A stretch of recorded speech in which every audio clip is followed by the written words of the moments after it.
Starliner Media.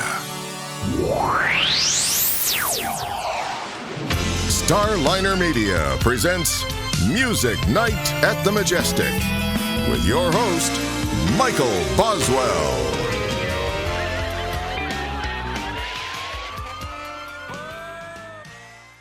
All right, it's time once again for Music Night at the Majestic, and with us tonight, Jah Wobble. Jah, welcome to the show.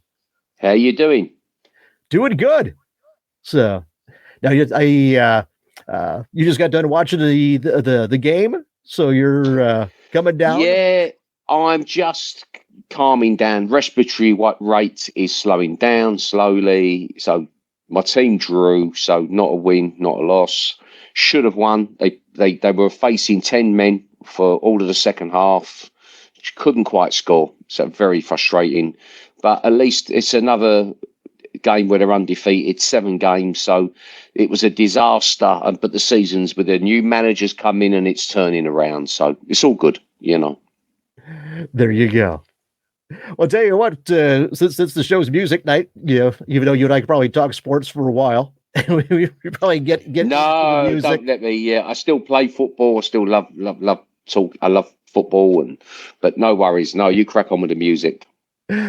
All right. Well, tell you what, and I totally understand people. It's funny with the musicians. Half of the musicians, they really like football. Half really don't, and I really get people that hate sports. I totally get it. It's like that kind of who was the guy, John Hughes, the filmmaker, kind of that kind of sensibility, the high school kids that don't get sports. I totally understand that, Yeah, for me, I'm either all in or I just have no interest. It's one of the two. Yeah, that's it. That's exactly it with me. I don't. So many people browse now with tennis or sports that they're not really into, golf. Not for me. Not. I really like football, and that's it. And I'm not bothered with other sports. So I'm all in with top football, and I'm all in with Tottenham, the team I follow.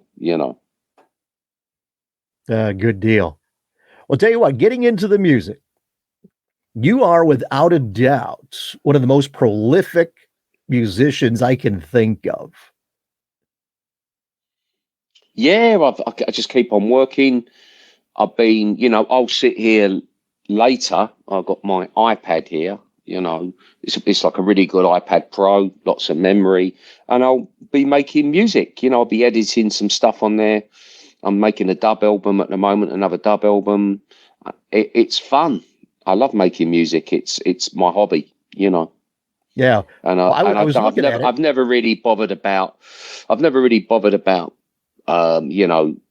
releasing one record every 5 years and making it a big deal and having to have commercial success with it. I don't care. Just keep releasing the records. And I don't care if a record might be seen to be imperfect. I'm not really that bothered, because like an artist, you paint your pictures, they go up on the wall. Some you like more than others, maybe.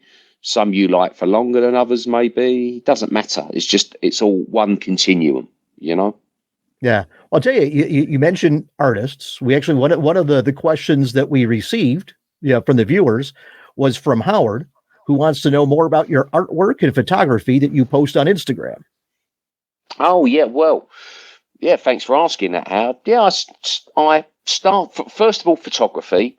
I love taking photographs when I'm out and about, but isn't everybody a photographer now? So we're all photographers in this modern age in a way,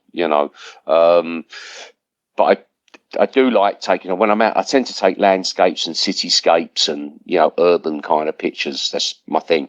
And with painting, same kind of thing. Really, I go out and I get inspired when I'm walking, or I might walk a long way, then sit on top of a bus, coming back from the outskirts of London or something, and be inspired. And I sometimes take a little iPad with me and paint a little musical sketch, take some photos, and then the photos and the musical sketch would inspire a painting.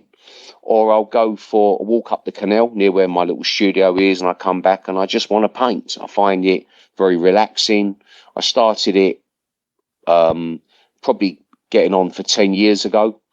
And I had an artist studio, is how it started. So before I had the paint, I had the artist studio. And I'd taken an artist studio on in order to write lyrics, because I found it hard to be at home and concentrate enough to write lyrics. I find lyric writing quite hard work as compared to writing music. So I thought if I shut myself away in a room somewhere, I can write lyrics and poetry, which is what I did. But I got friendly with an artist guy up in the studio opposite, and I don't know, I was kind of always become very interested in art over the last 20 odd years or so. I've become interested in art. When I went and did a degree as a mature student 20 odd years ago, so actually 25, 30 years ago, I started to develop an interest in art. So actually about 25 sort of years ago, 96 or something like that. And I started to have a desire to put some paint onto canvas myself somehow. And I kind of knew what I wanted to do. Same as when I picked bass up as a beginner, I wanted to make geometrical shapes, because that's basically what I did with a bass. A lot of art is about looking for symmetry of sorts somehow. You know, symmetry is similar to, it pertains to beauty in a way, you know, and so I'm looking for something symmetrical, maybe a little bit asymmetrical. And at the same time, I really like cityscapes, and I'm fascinated with tower blocks, you know, big, tall skyscraper buildings. I grew up on an estate with 3 of them opposite me, and they kind of dominated, and they were a big deal. And there was a movie made actually called Sparrows Can't Sing, which is set on my estate, which is like a kind of project, if you like, as it was built. And the 60s was a great time for the blue collar class in this country. We come to the fore. You know, we have a terrible class system here, but we really came to the fore in the arts, and, you know, and Sparrows Can't Sing is about my clan. It's about the people of the East End of London. And I grew up on this estate with these 3 big tower blocks. They feature in that movie, funny enough, you know. And I'm fascinated with them at sunset, at night, at day. They look like big speakers. I would dream about that. So that was the other thing that I painted. I wanted to paint. And so I'm very expressionistic sort of painter. It really is getting some feeling, like some broad brushstroke onto the canvas. You know, that's, you know, very much what I am. But at the same time, I'm of an impressionistic school, because I need to go out into the elements and to soak it up, and, you know, and then make musical sketches as I move and be inspired by the landscape I'm moving through, you know. So that's basically what I'm coming from with the artwork. I'm like with the music, I'm an enthusiastic amateur. And I've sold a few, because, you know, a couple of people, youth, I did an album called Everything Is Nothing, that youth, I gave him some backing tracks and said, okay, get on with it. And he produced it, did a good job. But he happened to see one of my artworks. Peter said, hey, that would be a great cover for this. And I said, do you think so? He said, yeah, it's like one of those 1950s, could be like a Blue Note thing or something. That'd be fantastic. So we used that, and then someone saw that, and from that came an art exhibition. So I actually then ended up selling a few. Flea from the Red Hot Chili Peppers bought one, you know. But I'm a terrible marketer of the stuff, because if you said to me, where can we buy them? It's like, well, I haven't really got them for sale at the moment, you know. But I'm going to try and attend to it and put some up on eBay soon, you know. I've had a couple of exhibitions, but I will do it. I just enjoy doing it, you know, really. Yeah. Now tell me this, that's just out of curiosity. Do you like to cook? Yeah. Okay, yeah. Here's why I asked, Jah. To me, there's a lot of similarity between cooking and making music, where you take different seasonings, different, food items, what have you, and you can combine them in a certain way, and the meal will have one flavor. But if you combine them a little bit differently, it'll have a totally different flavor. And music, this is the same way to me. I absolutely agree. You didn't even need to qualify the answer, Michael, because I kind of knew exactly where you're coming from. And that it's fusion. I mean, they talk about fusion cooking. All cooking's fusion. Some fusions are good, some are not so good, but it's fusion. My thing with music has always been about, or from a very early stage, was about mixing a little bit of this with a little bit of that. Public Image was like that, really. Especially as it got really modal and primal. It's kind of like the sensibility of dub, if you like. It's not really dub style as such. The original kind of metal box, but this low sonic thing that was very influenced by reggae. So everything's interconnected and interdependent anyway. So food obviously is as well, and so even you're either subconsciously being fusing things, making a compound, or you're consciously doing it. And over the years, I fell in love with those kind of pentatonic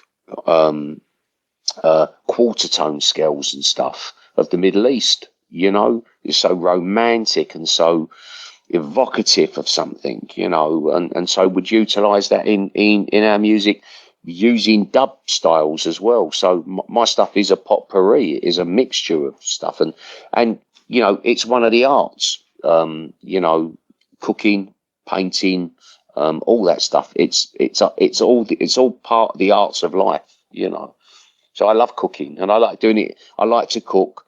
I'm not a guy that stands there with a recipe book. I'm an ad hoc kind of guy. Develop my own thing. So it's probably a pretty narrow band of dishes I can do, but they're pretty good.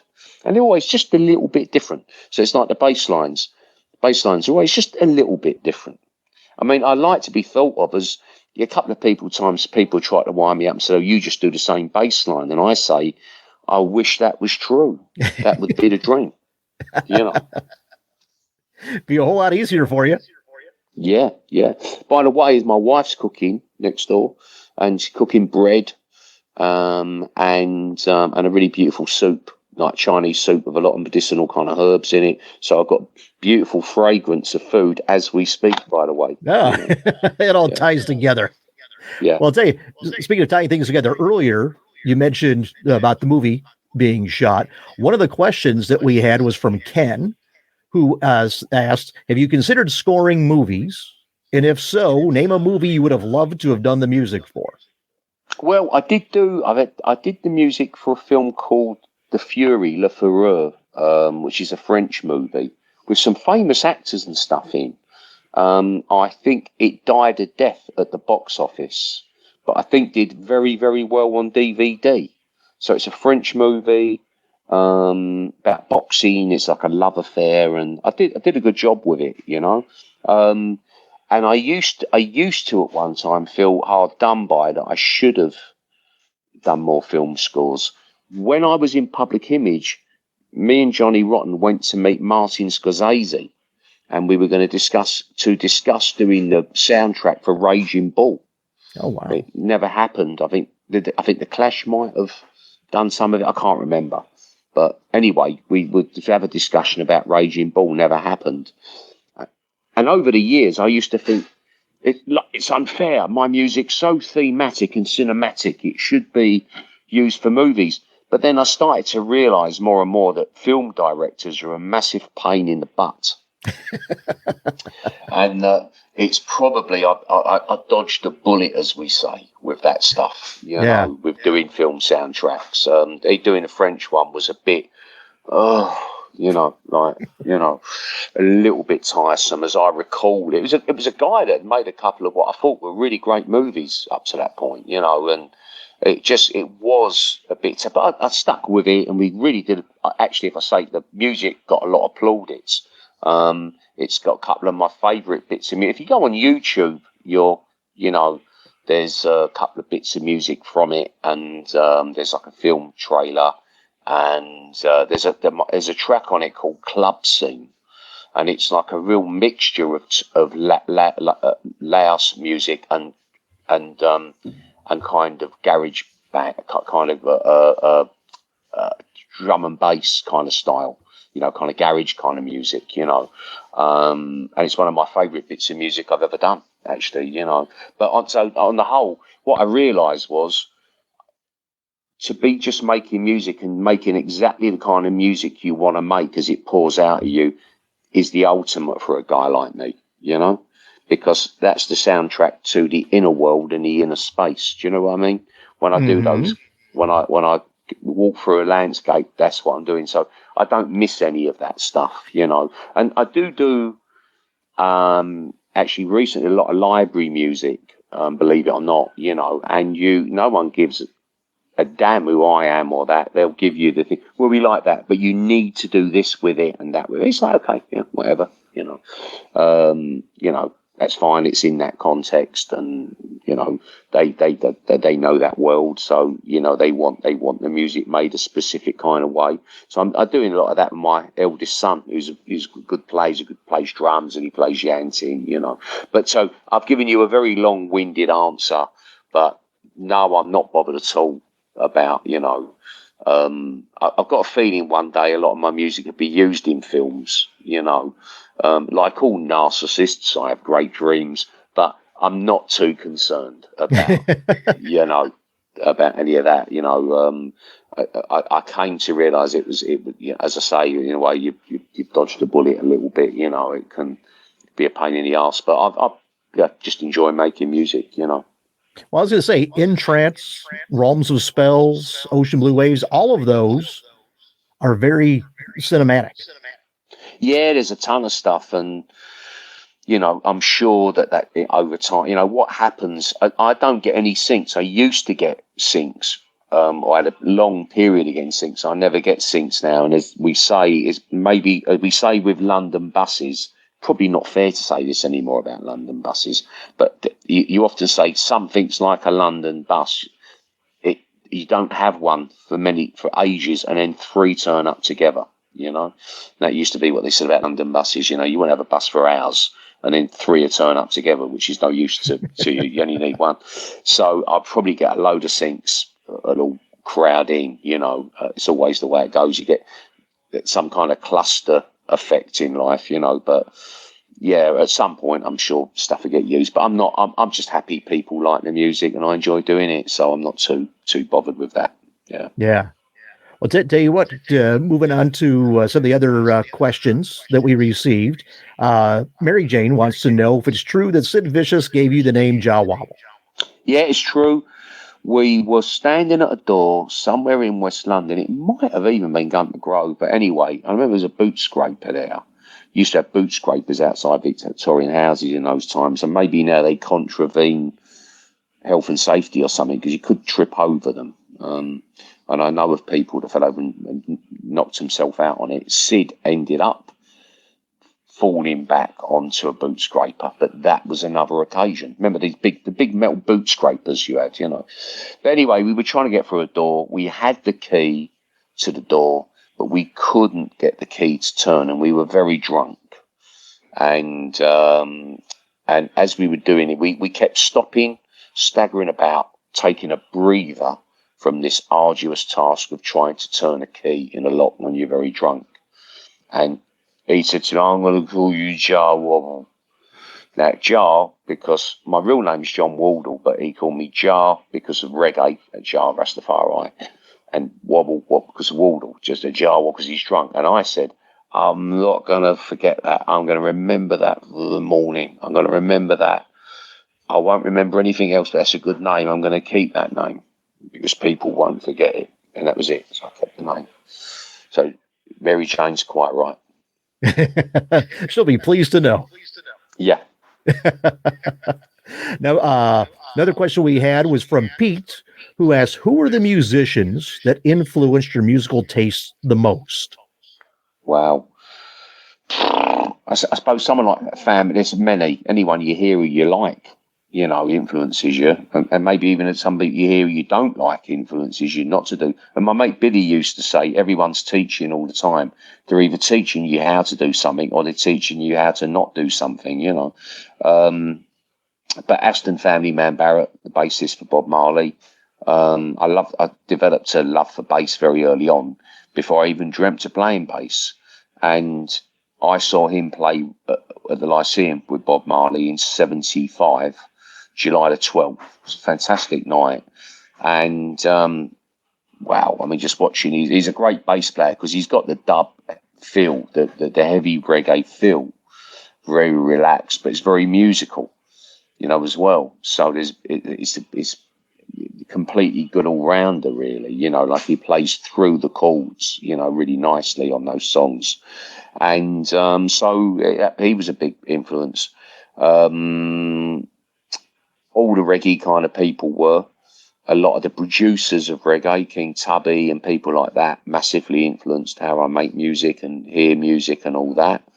And then back before I even started playing, I liked Lindisfarne. They were like a British folk rock band, and I liked that.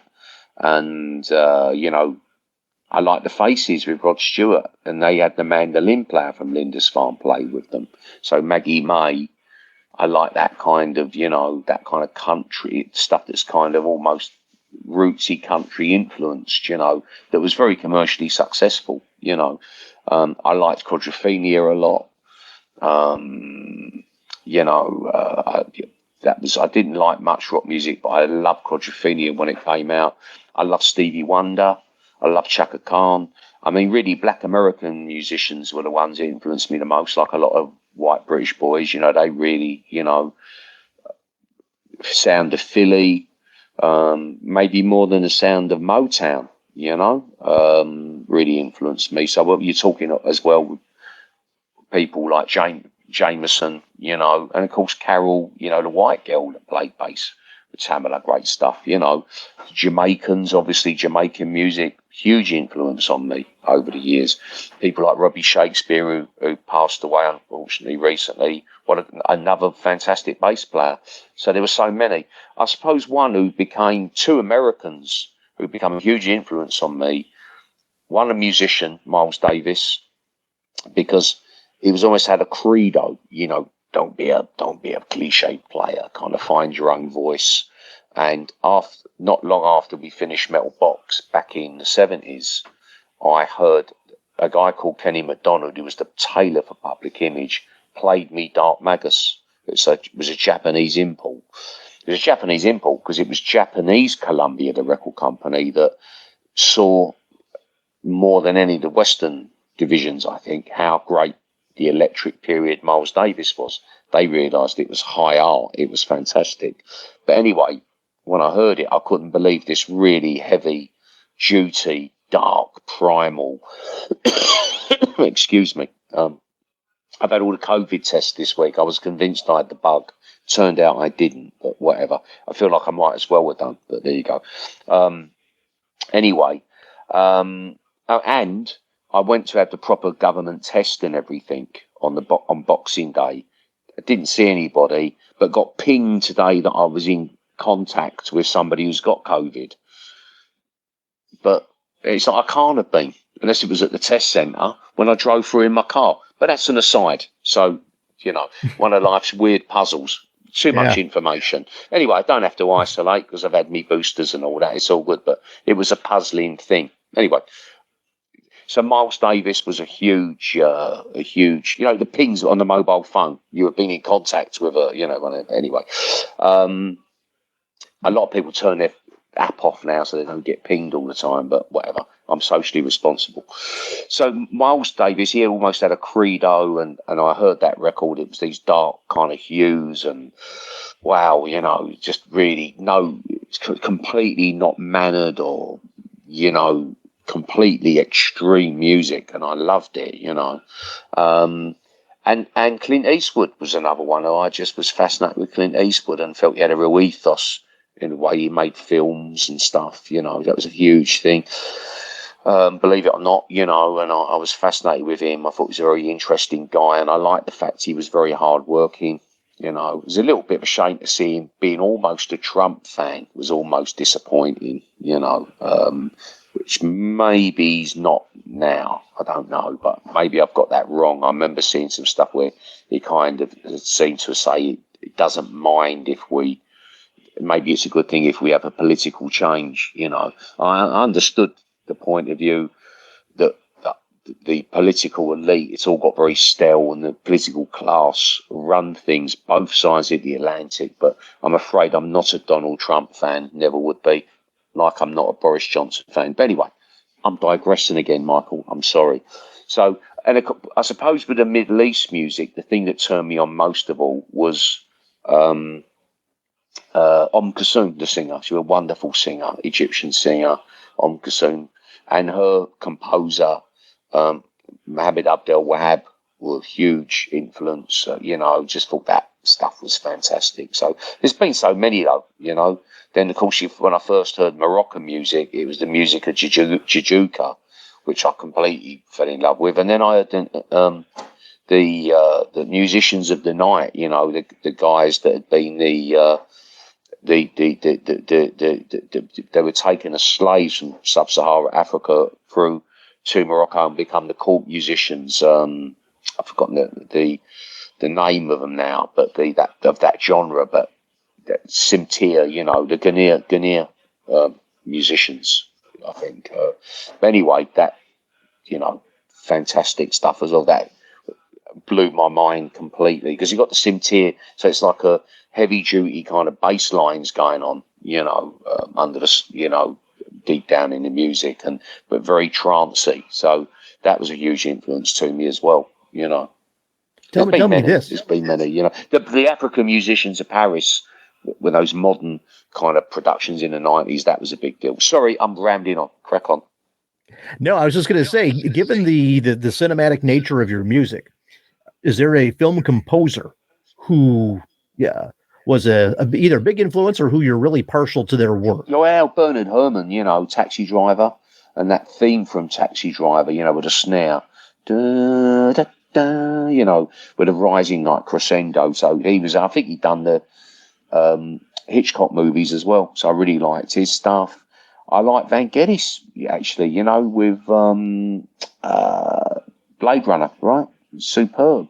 That kind of Middle Eastern disco music in the first Blade Runner, the bar scene, completely rocked my world. I thought that was absolutely incredible. So I love that. So yeah, there's been a few. I'm sure there's. If you gave me time, I could remember more. But that's just two off the top of my head. Yeah. I'll tell you. You mentioned Public Image earlier. We had a question from Sandy, who wants to know, what was your reaction when John asked you to join?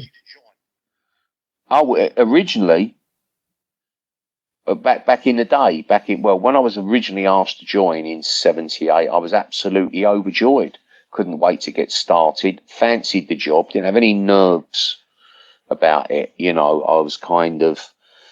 I had a golf lesson once and was really good at it, and got really scared because I knew golf could become an obsession. So I ran away off the golf course. That was in the 90s. I just was good at it, and I was very good at clay pigeon shooting, actually, which I did once. And the guy was angry with me and said, "Why?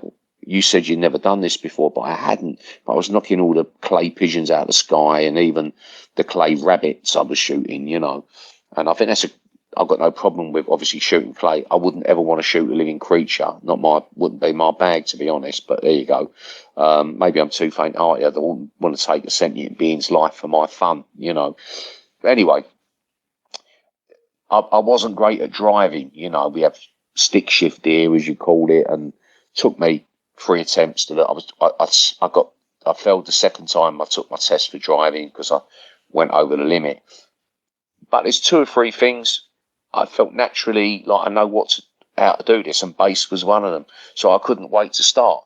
Plus, I've been in squats, like illegal. They're places you kind of semi-illegal at the time. You'd get into flats or houses and get the gas and electric connected on, and you'd stay there without paying rent, maybe for weeks, maybe for months. Some people even for years. Sometimes people even kept the apartments, I think it went on in New York at one time, squatters' rights and all that. I don't know if you have the same term.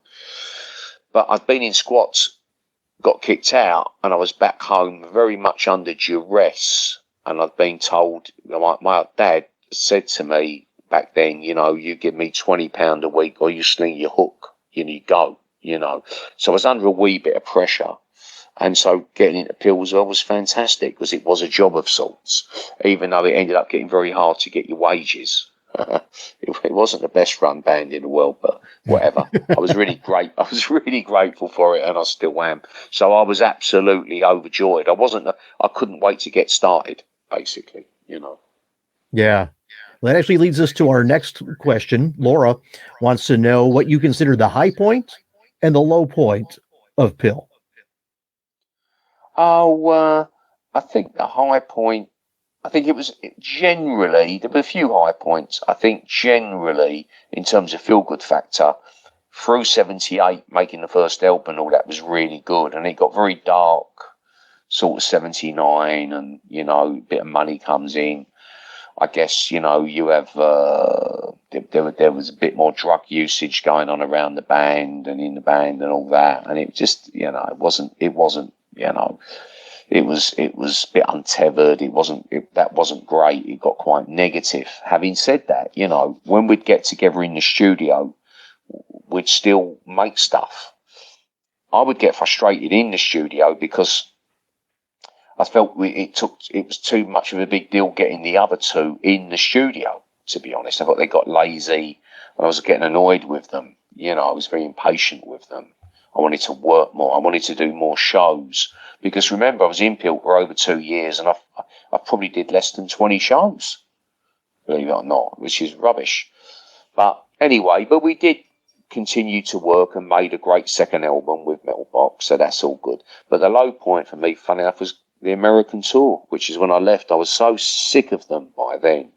So I loved being in America and I fell in love with America, as a lot of British musicians do, because you come from this austere place that was almost still in black and white, and humdrum and poor, and and you went to New York especially, and it was like everything was in deep colour, chrome colour, it was fantastic, and of course watched films like Taxi Driver, so fell completely in love with it, but the vibe for me with the band was awful. I couldn't wait to go. I was absolutely sick to the back teeth with them at that point, and I was the youngest, so emotionally probably not that well equipped to deal with it. I was only just turned 21, I think, or maybe not even 21. I can't remember how old I would have been, but I was very young. I was younger than they were, and I was finding them very juvenile in a way, the way they were behaving with the punters, because I really liked the fans in America. I felt they were musically very literate. They really got what we were about, and they got the context that we were in far better than most of the punters in the UK, So that's the high points. So early on, high point, very late on, kind of low point generally, but But the art's good, as long as the music's good, and it was, and that's the most important thing, Yeah. I was going to ask you if there was a big difference between the audiences between the UK and the US. Oh, huge.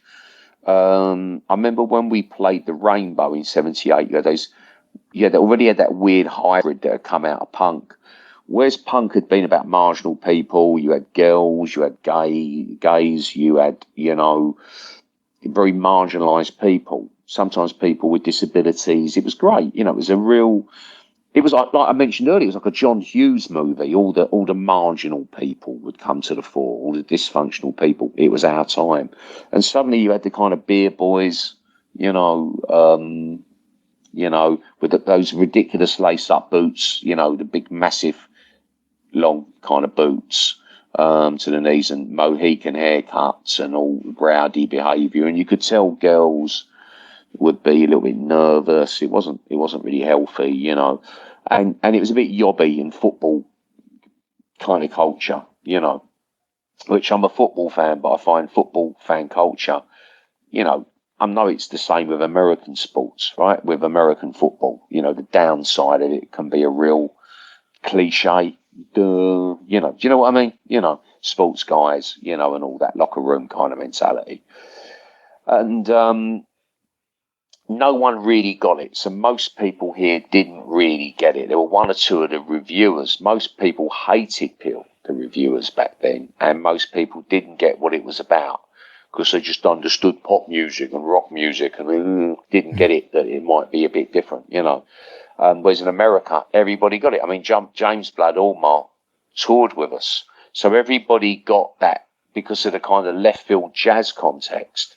Ornette Coleman, you know, they all got that. So people kind of really got the modal. They understood the modal thing. So it was generally quite ahead. Obviously, there were exceptions. I remember some hillbilly type characters, maybe in Atlanta or somewhere like that, who were not Annette Coleman fans for sure, you know, and they really didn't like it, you know. I remember pairing them at one of these gigs. You didn't even bleed, man. You didn't even bleed. At least Iggy bled. So we didn't bleed on stage, you know. And I think they wanted to do their utmost to make sure we did literally bleed, you know. But most of the punters were fantastic. It was quite rough in Los Angeles, as I recall, which really surprised me, and I found it absurd. Yet again, like an imitation of that British skinhead kind of youth culture, you know. But it's horrible when it becomes like a carbon copy. It's like the football hooliganism we've got now. It's like a carbon copy of what I used to see in the 70s, where it was more genuinely part of a culture, you know, for better and for worse. Suddenly you get these guys, it all gets like a cult thing, and they, you know, they wear the designer clothes. I want to have fights, and it's just a horrible cliche. It's a parody of sorts, you know.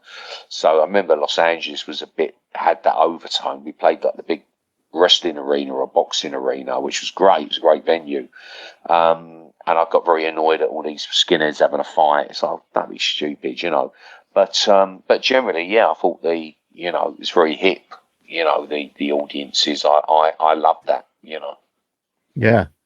Well, tell you, we got one more PiL question here. Ed wants to know, given the status that Metal Box has, did you have any trepidation to do Metal Box rebuilt in dub? No, I didn't really, because to be honest, I was already doing 2 or 3 numbers from it with my band over the years. If you'd said to me in my 30s, do some Metal Box stuff, I would have been, how dare you suggest such a thing? I make my own music now. I've moved a long way from that. I would have been very sniffy about it. But as I got older, I started hearing it and thinking, I'd like to have another go at that, actually, you know. So we've been doing Public Image, the tune, the eponymously titled Public Image. I think we've done that. Pop Tones we would do. We do a really funky version of Fodder Stomp as well. We do Socialist. We do a complete drum and bass version of Socialist. But with this version, I decided not to do what I've been doing the last few years with the band anyway, and to make it completely new vision, which was pretty much based around me sitting at a keyboard, working some different chords out and some different modulations and some quite, you know, radical string and woodwind sort of arrangements, you know. And I've done it with a guy called John Klein, who plays guitar on it. He's a great guitarist. He's a real post-punk aficionado. He was in Susie and the Banshees for a good while, you know, and Test Department, I think, and that, you know. He's a good guy. Technically very good as well with desk and everything, you know. So I just steamed straight in. I got John on board and steamed straight in. And John, who did a great job, he really did. John said to me, "Whoa, wait, shouldn't we just consider this?" And I said, "No." So I just sent him stuff like, from him agreeing, yeah, I was sending him like Pop Tones and Albatross. Yeah, here you go, you know, with these different modulations and changes in them, and even Japanese sections. It's all the stuff I had in my head. So I sent them over, and he was like, right, okay, I'm on it. And he got on it and started to really, you know, did a great job as well. So it was good. You know, he really helped with the actual production, with the sounds, you know. Me and him handled the drums on it, by the way. So, you know, that's what we did. Yeah. So I had no trepidation. I was just extremely excited, to be honest. Yeah, good deal. Another question. John wants to know, how did you come to do the album Spinner with Brian Eno? That's a good question. Yeah, I did a gig, I think, at the Astoria in the West End of London, and somebody said, "Oh, Brian Eno's here to see you," and I said, "I can't, I don't know if I'm allowed to swear in it." He said, "No, he is." And I went, "Yeah, right, yeah.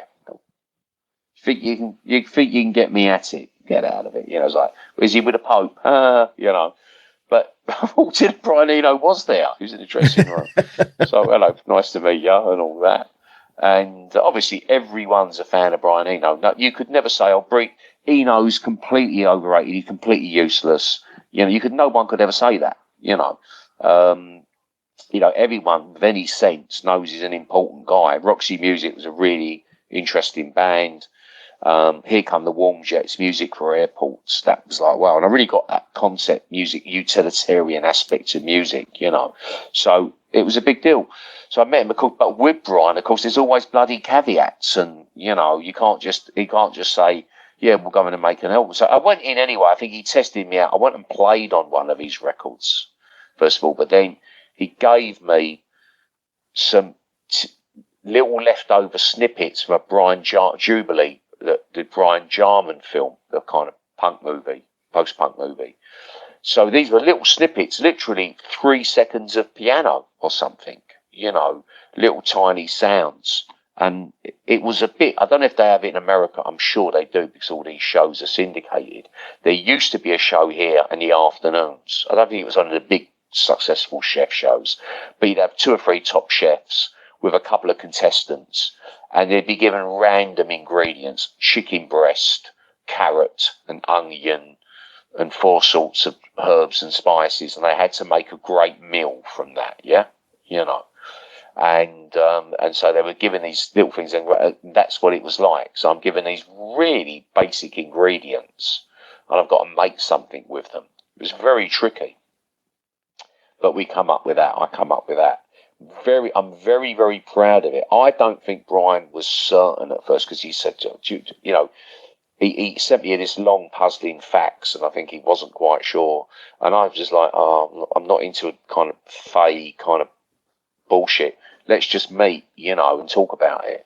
So we met, and he said, do you like it? I said, yeah, I really like it. I won't be sending it to you otherwise. And I've road tested it. I took it on my walks, on the headphones. So as a big walker, so I took it on these long walks, and it did the trick. And I'm really proud. And then I now know Brian absolutely loves it. He loves it. And it's funny. I didn't listen to it for a little while through the noughties, and then when I did, I was amazed at how the drums, these effects, because you never used to affect drum sounds, and I think that's one of the things probably Brian wasn't sure about, was these phased drum sounds and lots of EQ sweeps. It was considered really bad taste aesthetically to put effects on drums, believe it or not. In the studios back in the day, it was considered really, you wouldn't put a phaser. It was considered like really cheap and nasty, but you would put an effect on a guitar or on a bass or on a vocal, even at a pinch, or on keyboards or on overall stereo mix. But back then you wouldn't on drums. But I was getting into the thing, and the reason I did it was because we were using a prototype audio logic system, like computerized system. And the first thing I realized was there was tremendous opportunity to manipulate the stereo sound, and to sculpt it sonically, And I wanted to take the hierarchy of the instruments away in a way, and to kind of meld all the instruments, including the drums, and by putting effects on them. It's a bit like sometimes when I paint, you paint, there's the building, there's the sky, there's this. But when I'm in life, I don't see it like, there's the clearly defined building, there's the clearly defined sky, there's the clearly defined tree, there's a clearly defined car. It's more like Monet. You have a. I mean, I've got loads of impressionistic stuff up on the wall there. So I mean, I do mean all this stuff, and there's Oh, there's that's one of my paintings there. See, Oh, very nice. So it's all very blurry, and it's just play of light. That's one of the photographs, and I do the similar kind of thing. But anyway, I wanted to give it a totality to sound, and this is where you do get a little bit of a crossover with sports or with football. If you take Manchester City, who are they play great possession football and they move around a lot, so people don't have fixed positions as much. The Dutch started it. The Dutch are quite an imaginative race. They started it in the mid-70s with football. They called it total football.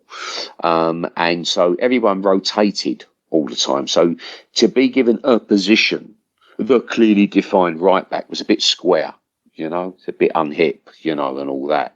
And so I, wanted to do that with music and just make it so it's a total music, really. And it's not, that's the clearly defined drums, that's the clearly defined bass. So it was part of that. And what I noticed when I listened again in the noughties was I thought, God, I bet I'm going to be a little bit uneasy listening to this because it was done on a prototype system.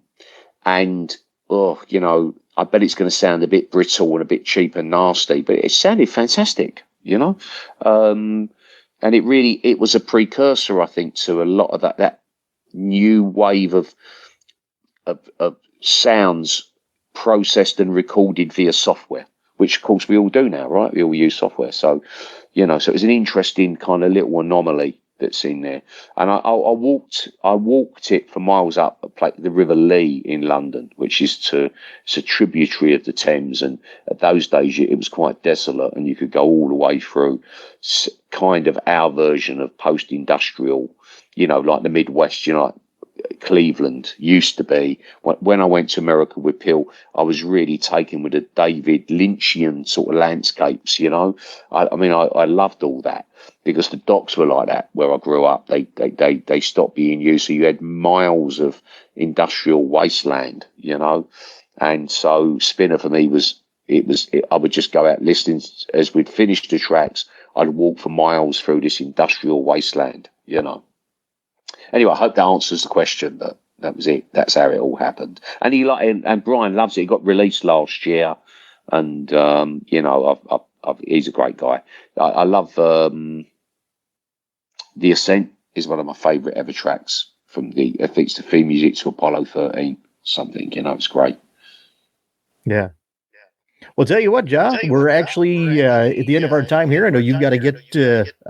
Yeah, I've got to go. I've got a podcast, but if you've got one more question, let's squeeze in. Tell you what, let's see here. We had Julie wanted to know how Visions came about. Really simple. I became friends with a guy, Kevin Mooney. He's like a London Irish guy who was in Adam and the Ants. Kevin, quite an extreme guy. I liked him. Made some great music with Jordan, who worked in McLaren's shop. He's quite a well-known personality. Well, they made some great music together. I don't know if it ever got released.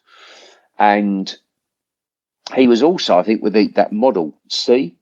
She's done an album that was fantastic. I think she called herself C. It's been re-released lately. Really good music. Anyway, he was in a band called Max with a guy called John Reynolds, who was married to Sinead O'Connor. So John set it up where, look, do you want to record a track with Sinead O'Connor? They all kind of rated me. And Sinead liked the band and she'd kind of seen me. And I played on a couple of her records. So I knew I had the chance to write a song with Sinead O'Connor in mind.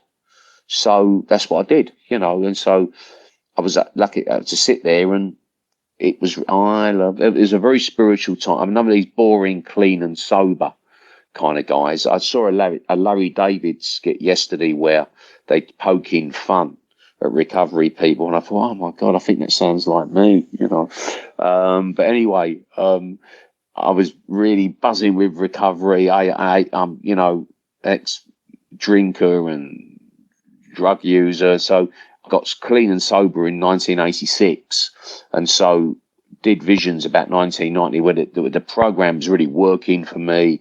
Everything's really fantastic, and I'm I've got a vision of life, you know, of the Divine Mother or something. I was so happy, and I could write that with the chorus part very much with Sinead O'Connor in mind, you know, and that was it. The rest of the verses are like hymn-like. So I wrote that in my little bedsit in the East End of London, in Shadwell, where I was at the time, on a Porter studio. Yeah, that's you know, and I could, so it was all me doing the vocals and everything, and I could really hear Sinead already on it, you know, and so that's the story with Visions. It was really straightforward. Yeah, but a good one. Yeah. All right, Jah, we'll tell you what, throughout the show, we've had your website and Facebook and Instagram scrolling across the screen there, so folks can go to jahwobble.com for all things Jah. Thank you. And Twitter, I'm a Twitter guy out of all the social media because it's short, it's sharp, it doesn't take itself too seriously. What is it they say? Facebook is for the people you went to school with, Twitter for the people you wish you'd gone to school with, right? I think is one of the things they say about it. But I prefer Twitter. It's a little bit more fun. You know, I find Facebook slightly creepy on occasion. You know, people a bit over familiar. People say too much. You know, on Twitter you can't say too much. It's great. You know. Is it 288 characters, something like that? Yeah, that's enough. That's enough to say, you know, to say what you need to say. But no, sorry, I interrupted you. Is there anything else you need to? No, is there anything that you wanted to throw in before we wrap this thing up? Thank you for having me. Well, on that note, we will bring it to a close. Jah, thank you for spending your time with us. Thank you, Michael. You have a great day. It's evening for me, day for you. Yeah, exactly. So, everybody, if you see Martin Atkins in Chicago, say hi to him. He's a good guy. I will do that. Lovely. See ya. Bye-bye. All right, everybody, have a good night. This has been Music Night at the Majestic with Michael Boswell. If you enjoyed this edition of Music Night at the Majestic, follow us on Facebook, YouTube, Twitter, Instagram, and at musicnight.net. Music Night at the Majestic is a copyright production of Starliner Media. Any use of the accounts and descriptions of this program, its audio or visual content, without the express written consent of Starliner Media is prohibited. Thank you for joining us this evening. We'll see you next time for Music Night at the Majestic. This is your announcer speaking.